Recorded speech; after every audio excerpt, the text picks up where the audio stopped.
নমস্কার।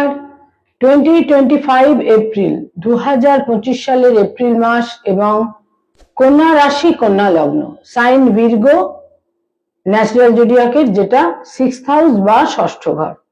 কন্যা রাশি কন্যা লগ্নের রাশিফল এপ্রিল মাসের, অর্থাৎ এপ্রিল মাস ঠিক কিরকম কাটবে কন্যা রাশি এবং কন্যা লগ্নের জাতক জাতিকাদের। কন্যা রাশি কন্যা লগ্নের জাতক জাতিকাদের জন্য কি থাকছে কোয়ালিটি অফ টাইম বা সময়ের গুণগত বৈশিষ্ট্য। রাশিফলকে জ্যোতিষের পরিভাষায় বলা হয় গোচর ফল। সময় কতটা ফেভারে থাকছে বা সময় কতটা এগেইনস্টে থাকছে এপ্রিল মাসে কন্যা রাশি কন্যা লগ্নের জাতক জাতিকাদের জন্য। রাশিফল মানুষের কাছে অত্যন্ত আগ্রহের এবং অত্যন্ত বাঞ্ছিত, তার কারণ রাশিফল হচ্ছে আসলে মূলত গোচর ফল, এবং এই গোচর ফল নিয়েই কিন্তু বিশ্বের সমস্ত অ্যাস্ট্রোলজাররা আলোচনা করে থাকেন, তাদের যার যার মতো করে বিভিন্ন প্রেডিকশন বা পূর্বাভাস ইত্যাদি কিন্তু দিয়ে থাকেন।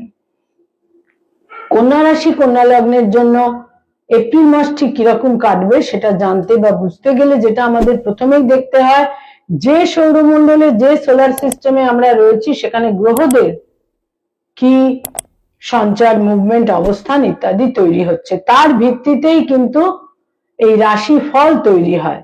জ্যোতিষশাস্ত্র হচ্ছে মূলত আসলে আন্ডারস্ট্যান্ডিং অফ টাইম, সময়কে বোঝা, সময় সম্পর্কে একটা ধারণা তৈরি করা। কন্যা রাশি কন্যা লগ্নের অধিপতি গ্রহ বুধ 7th এপ্রিল মার্গী গতিতে ফিরবে। বুধ তাদের 7th হাউসে রয়েছে, প্রথম 7টা দিন বক্র গতিতে থাকছে। 7th এপ্রিল বুধ মার্গী গতিতে ফিরবে।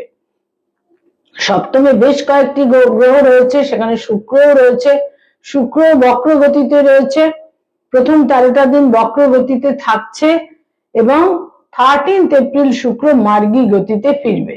পুরো মাস সেখানে রাহু থাকছে, কেতু তো পুরো মাসই থাকছে রাশি লগ্নের ওপরেই অবস্থান করে। রবি প্রথম 14টা দিন সপ্তমে থাকছে, 7th হাউসে থাকছে। 14th এপ্রিল রবি চলে আসছে তাদের অষ্টমী বা মেষ রাশিতে।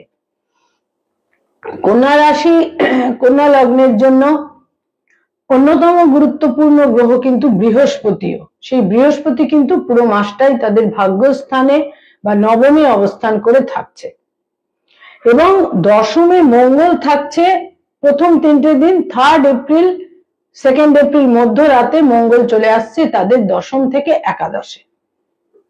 দশম থেকে একাদশে 11th হাউসে মঙ্গল গোচর করবে বা সঞ্চার করবে, এবং শনি পঞ্চম এবং ষষ্ঠের অধিপতি শনি তাদের সপ্তম স্থানে পুরো মাসটাই অবস্থান করে থাকছে। 7th হাউস অত্যন্ত হেভি থাকছে, অত্যন্ত গুরুত্বপূর্ণ গ্রহগুলো একত্রিত হয়ে থাকছে কন্যা রাশি কন্যা লগ্নের জন্য। বুধ শুক্র শনি তিনটি গ্রহই অতীব গুরুত্বপূর্ণ, এবং তিনটি গ্রহই কিন্তু তাদের সপ্তমে অবস্থান করে থাকছে, এবং সেখানে 5টি গ্রহ থাকবে একত্রে। সেখানে 14th এপ্রিল পর্যন্ত 5টি গ্রহ একত্রে থাকবে, এবং 14th এপ্রিল সেখান থেকে রবি গোচর করে যাবে, তাদের অষ্টমে সঞ্চার করবে। কন্যা রাশি কন্যা লগ্নের জাতক জাতিকাদের বিভিন্ন কারণে বিভিন্ন ইস্যুতে এই এপ্রিল মাসে হবে। বিভিন্ন কারণে বিভিন্ন ধরনের বিভিন্ন কোয়ালিটির মানুষদের, বিভিন্ন বৈশিষ্ট্য সম্পন্ন মানুষদের সঙ্গে কিন্তু তাদের ইন্টারঅ্যাক্ট করতে হবে, তাদের একসঙ্গে একটা মিট করা, ইন্টারাকশন ইত্যাদির ক্ষেত্র কিন্তু তৈরি হচ্ছে, কারণ 7th হাউস অত্যন্ত হেভি হচ্ছে। রাশি লগ্নের অধিপতি গ্রহ বুধ তাদের সপ্তমে অবস্থান করে থাকছে পুরো মাস। এটা কিন্তু হেলথের ক্ষেত্রে যে খুব শুভ তা বলবো না, শরীর স্বাস্থ্য তবে দ্বিতীয় সপ্তাহ থেকে হেলথের ক্ষেত্রে তুলনামূলক শুভ। শরীর স্বাস্থ্যের ক্ষেত্রে ক্রমশ একটা পজিটিভ দিক, সুচিকিৎসার দিক ইত্যাদি কিন্তু তৈরি হবে, এবং চোখের সমস্যা তৈরি হতে পারে, যারা ডায়াবেটিক তাদের কিছু সমস্যা তৈরি হতে পারে, বিশেষ করে যাদের দীর্ঘদিন ধরে ব্লাড সুগার জনিত সমস্যা রয়েছে, যাদের কিডনির সমস্যা রয়েছে, সমস্ত ক্ষেত্রে সতর্কতা প্রয়োজন। এবং নিউরোপেন, যে কোনো রকমের নিউরোপেন এবং দেহের নিম্নাঙ্গের বিভিন্ন ব্যথা বেদনা আর্থারাইটিস জনিত সমস্যা, এই সমস্ত কিছুর কিন্তু একটা বিড়ম্বনার ক্ষেত্রে এই মাসে কিছুটা থাকছে। আয় ভাব বা ইনকামের ভাব তুলনামূলক খুব একটা অশুভ বলবো না, তুলনামূলক শুভই বলা যেতে পারে।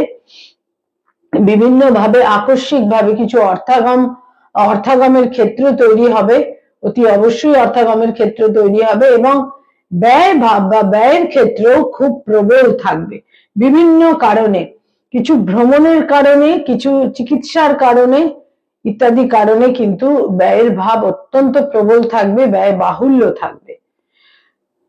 কন্যা রাশি কন্যা লগ্নের জাতক জাতিকা যারা কোনো আইনি সমস্যার মধ্যে রয়েছেন, লিটিগেশন আইনি সমস্যা, যেটা বহু জাতক জাতিকাই কিন্তু কিছু আইনি সমস্যার মধ্যে রয়েছেন কন্যা রাশি কন্যা লগ্নের, তাদের জন্য বলবো এই মাসে কিন্তু সেখানে একটু অ্যাগ্রাভেশন হতে পারে, সেটা আরো প্রকট রূপ ধারণ করতে পারে, সেখানে আরেকটু অস্থির পরিস্থিতি তৈরি হতে পারে।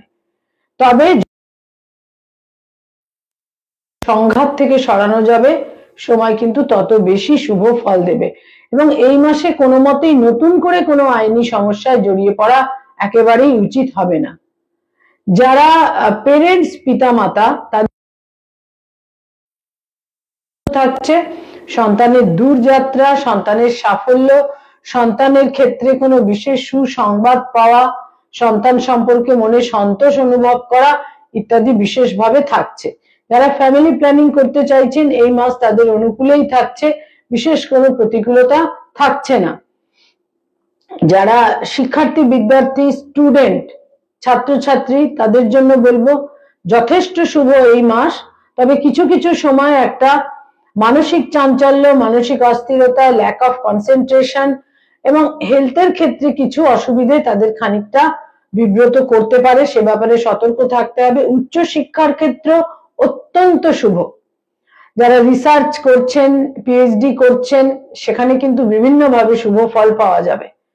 যারা কন্যা রাশি কন্যা লগ্নের জাতক জাতিকা কোনো কম্পিটিটিভ পরীক্ষার জন্য তৈরি হচ্ছেন, প্রথম দুটি সপ্তাহ বিশেষ করে আপনাদের ফেভারে থাকবে, শেষ দুটি সপ্তাহে কিছুটা বাধা বিঘ্ন থাকলেও বলবো ক্রমশ কিন্তু সেটাও শেষ দুটি সপ্তাহ কিছুটা সাময়িক বাধা বিঘ্নর পর কিন্তু সেই ক্ষেত্রেও আপনারা শুভ ফল পেতে চলেছেন। যারা রিলেশনশিপ প্রেম প্রীতি প্রণয়ের মধ্যে রয়েছেন সেখানে আকস্মিকভাবে বিবাহের সিদ্ধান্ত নিতে পারেন, বিবাহের যোগ থাকছে এই মাসে, যথেষ্ট পরিমাণে বিবাহের সিদ্ধান্ত নেবার সম্ভাবনা থাকছে এবং নতুন প্রেমের সম্পর্ক তৈরি হওয়ার ক্ষেত্রেও এই মাস কিন্তু শুভ। যারা অলরেডি বিবাহিত দাম্পত্য জীবনে রয়েছেন, স্বামী বা স্ত্রীর হেলথের ক্ষেত্রে কোনো সমস্যা তৈরি হতে পারে এবং দাম্পত্য জীবনে কিছুটা মতভেদ মতানৈক্য হলেও স্বামী বা স্ত্রীর অ্যাচিভমেন্টের ক্ষেত্র, সাফল্যের ক্ষেত্র কিন্তু অত্যন্ত প্রবল এবং কোনো না কোনো ভাবে তাদের একটা অ্যাচিভমেন্টের ক্ষেত্র তৈরি হতে পারে। যারা ডক্টর মেডিকেল প্রফেশনে রয়েছেন, হিলিং প্রফেশনে রয়েছেন, তাদের জন্য বলবো এই মাসের কিছুটা একটা অস্থিরতা, উত্তেজনা এবং কোনো কোনো ক্ষেত্রে সিদ্ধান্তহীনতা, একটু ডাইলেমার মধ্যে থাকা, ইনডিসিশনে ভোগা, এই সমস্ত ক্ষেত্রগুলো এই মাসে থাকছে। বিশেষভাবে মানসিক স্থিরতা নিয়ে, দূরদর্শিতা নিয়ে সিদ্ধান্তগুলো নেওয়া উচিত। যারা অ্যাডভোকেট, লয়ার, আইনি পরামর্শ দিয়ে থাকেন তাদের জন্য এই মাস শুভ। আপনাদের বুদ্ধি মেধা আপনাদের বিশেষ শুভ ফল কিন্তু দেবে এবং এই মাসের শেষ দুটি সপ্তাহে আপনাদের বাক্যের যে প্রাবল্য, বাক্যের যে তীব্রতা, ওজস্বিতা, সেটাও কিন্তু এই মাসের লাস্ট 2 উইকস আপনাদের জন্য তুলনামূলক আরো বেশি শুভ। যারা মানি মার্কেটে রয়েছেন, stock market, share market, insurance, banking sector, agent হিসেবে ইনভেস্টমেন্টের কাজ করিয়ে থাকেন, চার্টার্ড অ্যাকাউন্টেন্ট, নিজস্ব চার্টার্ড ফার্ম রয়েছে, এই মাস বেশ শুভ আপনাদের জন্য। শেষ দুটি সপ্তাহ আরো বেশি শুভ, বিভিন্ন ভাবে শুভ ফল পাবেন। আপনাদের কৌশল, ডিপ্লোম্যাসি এই সমস্তর কিন্তু প্রয়োজন থাকবে এই মাসে এবং সেইভাবেই আপনারা বিভিন্ন ভাবে শুভ ফল পাবেন। যারা ক্রিয়েটিভ ফিল্ডের মানুষ, যারা আর্টিস্ট, শিল্পী, সৃষ্টিশীল কাজ করে থাকেন, ইনোভেটিভ লেখালেখির কাজ করেন, বিজ্ঞাপনের জগতে রয়েছেন, অ্যানিমেশনের জগতে রয়েছেন, যারা শিল্পী, বাচিক শিল্পী, সঙ্গীত শিল্পী, পারফর্মিং আর্টের সঙ্গে সংযুক্ত এই মাস কিন্তু অতীব শুভ। বিশেষ করে 13ই এপ্রিলের পর থেকে, 13th এপ্রিলের পর থেকে বিশেষ শুভ। সুযোগ সুবিধে সম্ভাবনা বিভিন্ন ভাবে কিন্তু বৃদ্ধি পাওয়ার যোগ রয়েছে এবং আপনারা যথেষ্ট একটা নিজস্ব সেলফ এফর্টও এই মাসে যথেষ্ট পরিমাণে দিতে কিন্তু সক্ষম থাকবেন। আপনাদের সিদ্ধান্তগুলো আপনাদের ফেভারে থাকবে। যে সিদ্ধান্তগুলো আপনারা নেবেন সেগুলোও কিন্তু আপনাদের যথেষ্ট ফেভারে থাকবে। যারা সরকারি চাকরি করেন, গভর্নমেন্টের সঙ্গে কানেক্টেড হয়ে কাজকর্ম করেন, তাদের জন্য বলবো লাস্ট 2 উইকসে সতর্ক থাকতে হবে। কোনোভাবেই একটা অতিরিক্ত আত্মবিশ্বাস, ঔদ্ধত্য যেন সেটা প্রশমিত থাকে, না হলে বিশেষ বিপন্নতার ক্ষেত্র কিন্তু তৈরি হতে পারে। যারা কোনোভাবে বেসরকারি ক্ষেত্রে কাজকর্ম করেন, আইটি সেক্টরে রয়েছেন, অতীব শুভ সময় আপনাদের জন্য এই মাস। দূরযাত্রা, বিদেশ যাত্রা, অন্য কোনো স্টেটে যাওয়া, বিদেশের কোনো কনসাইনমেন্ট, অনসাইডে কিছু পাওয়া ইত্যাদির সম্ভাবনা যথেষ্ট পরিমাণে থাকছে।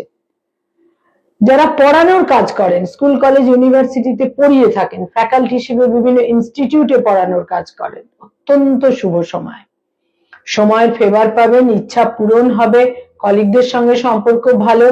যদি কোনো নতুন জব সার্চ করেন সেখানেও শুভ ফল, এবং যারা স্থানান্তরে যেতে চাইছেন, ট্রান্সফার চাইছেন, সেখানেও কিন্তু ইচ্ছা পূরণের যোগ থাকছে।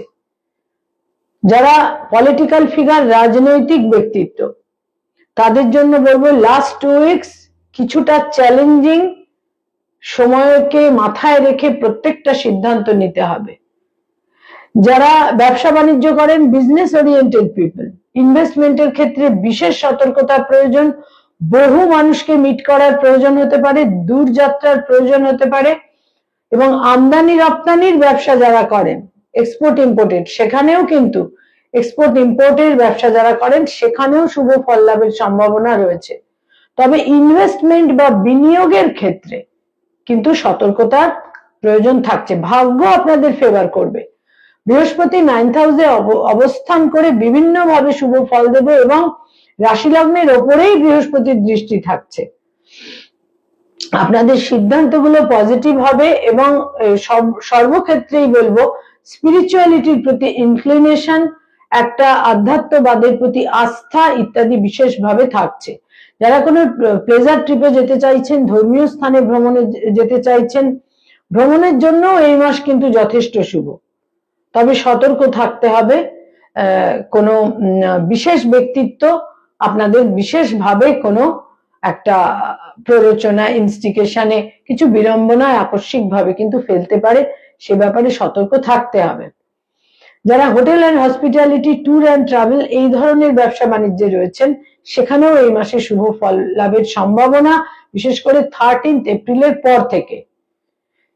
বয়সে ছোট ভাই বোনদের সঙ্গে সম্পর্কে বিশেষ উন্নতি, শুভ ফল লাভের সম্ভাবনা। বয়সে বড় ভাই বোনদের সঙ্গে সম্পর্কে জটিলতা, বয়সে বড় ভাই বোনদের সঙ্গে মতান্তর, মতবিরোধ। পিতার ক্ষেত্র থেকে ব্লেসিংস পাবেন, পিতার সঙ্গে সম্পর্ক অত্যন্ত পজিটিভ থাকবে। তবে মায়ের ক্ষেত্রে বলবো মায়ের স্বাস্থ্যহানি হতে পারে, তবে মায়ের সঙ্গেও সম্পর্কের ক্ষেত্রে যথেষ্ট ইতিবাচক। কোনো বিশিষ্ট বন্ধুস্থানীয় মানুষ, সেখানে কিন্তু সংঘাত তৈরি হবার এই মাসের দ্বিতীয় সপ্তাহ থেকে কোনো বিশেষ বন্ধুস্থানীয় ব্যক্তির সঙ্গে সংঘাত তৈরি হবার সম্ভাবনা থাকছে। কয়েকটি রং বা কালার এই মাসে অতীব আপনাদের ফেভারে থাকছে। দৈনন্দিন প্রাত্যহিক জীবনে নিত্য ব্যবহার্য জিনিসের ক্ষেত্রে ব্যবহার করতে পারেন, বিশেষ শুভ ফল পাবেন। হালকা নীল রং, হালকা হলুদ রং এবং হালকা সবুজ রং, এই 3টে রং আপনাদের জন্য বিশেষ শুভ ফল দেবে। এবং এর সঙ্গে বলবো ঝকঝকে সাদা এবং ঘিয়ে, এই দুটি রঙও কিন্তু যথেষ্ট আপনাদের ফেভার এনে দিতে পারে এই মাসে। কয়েকটি ডেট বা তারিখ আপনাদের জন্য অত্যন্ত ইভেন্টফুল, সিগনিফিকেন্ট, ইম্পর্টেন্ট এই মাসে থাকছে। তার মধ্যে প্রথমেই বলবো 3 তারিখ, 7 তারিখ, 8 তারিখ, 11 তারিখ, 13 তারিখ, 14 তারিখ, 20 তারিখ, 22 তারিখ, 26 তারিখ এবং 30 তারিখ। এই ডেটগুলো আপনাদের জন্য বিশেষভাবে গুরুত্বপূর্ণ। সময় বিভিন্ন ভাবে তার নানা রকম রিফ্লেকশন আমাদের জীবনে প্রতিফলিত করে থাকে, রিফ্লেক্টেড করে থাকে।